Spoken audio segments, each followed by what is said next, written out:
पाहतोय रोहित शर्मा आणि त्याची टीम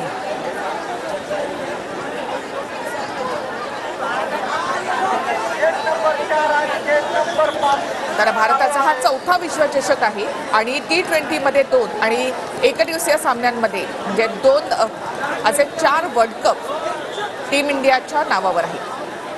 यावेळेचा T20चा वर्ल्ड कप अनोखा होता कारण 2007 नंतर म्हणजे जवळपास 17 वर्षानंतर T20 मध्ये वर्ल्ड चॅम्पियन ठरण्याची संधी टीम इंडियाला मिळाली। थेट आपण जाऊयात आमचे प्रतिनिधी कृष्णा सुनारवाडकर यांच्याकडे। कृष्णा, मुंबईकरांचा उत्साह नेहमीच पाहतो, मात्र क्रिकेट म्हटलं की त्याला आणखी उधाण येत असतं, त्यात वर्ल्ड चॅम्पियन टीम इंडिया मुंबईत येते।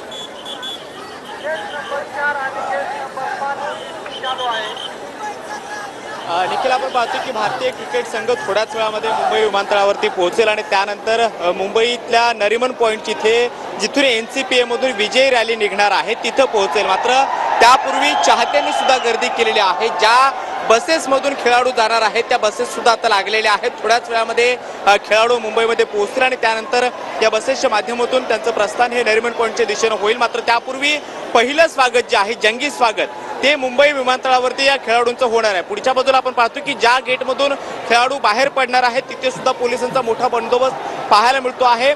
मुंबई पोलिसांचा फौजफाटा आहे, त्याचबरोबर केंद्रीय सुरक्षा रक्षकाचे जे जवान आहेत ते सुद्धा या ठिकाणी पोहोचलेले आहेत आणि विमानतळाच्या आतल्या बाजूला आपण पाहतो की सुरक्षा रक्षक मोठ्या प्रमाणात विश्वविजेत्या टीम इंडियाच्या स्वागतासाठी मुंबईकरांचा हा उत्साह ओसंडून वाहतोय।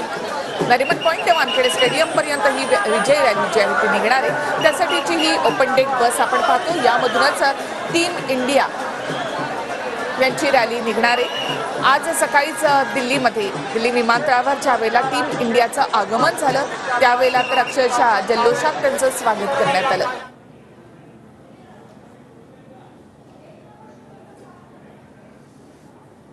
तर टीम इंडिया मायदेशी परतली त्यावेळेची ही दृश्य आपण पाहतोय आणि टीम इंडियानं त्यानंतर पंतप्रधान नरेंद्र मोदी यांची देखील भेट घेतली। जवळपास 1.5 तास पंतप्रधान नरेंद्र मोदी आणि टीम इंडिया यांच्यामध्ये संवाद चाललेला आहे।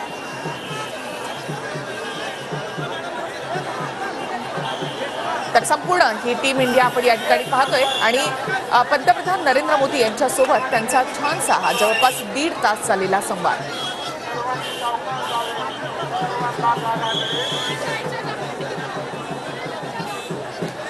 तर दुसरी दृश्य आपण पाहतोय ही आहेत मुंबईतली टीम इंडियाच्या स्वागतासाठी सज्ज असलेली मुंबई। तर दुसऱ्या बाजूला आपण पाहतो पंतप्रधान नरेंद्र मोदी यांचा टीम इंडियाशी सुरू असलेला हा संवाद। T20 पर्यंत म्हणजे वर्ल्ड चॅम्पियन ठरण्यापर्यंतचा हा अत्यंत मेहनतीचा आणि खडतर असलेला हा प्रवास।